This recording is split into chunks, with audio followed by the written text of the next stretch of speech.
akong ako nakaupo.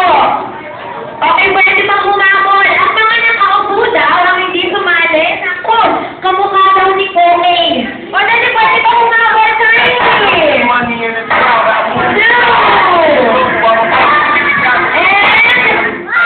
Ayan, 1. Tapos na ang bilang. Ayan yung mga nakaupo. O, mamaya daw sila sasali, okay? Okay, pero bago yan, yung ibang bata dito, familiar sa akin ang mga mukha, no? Oo, mga naka-attend na sila dati ng birthday party. At siyempre si ate, kilala ko si ate. Si ate Sara, tama ba? Tama? Oo, galing ko. Okay, dahil dyan, ay ituturo muna ako sa inyo bago tayo laro. Okay? Ano kaya yun? Okay, unang bagay na ituturo ko sa inyo. Pero bago yan, i-welcome muna natin ang mga bagong dating, no? At dahil dyan, tapos na po ang party.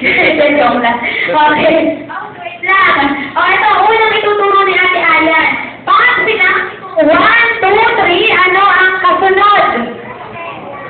Ano yun? 4. Galing. Ano, tama ba ang 4? Mali. Tama. Tama.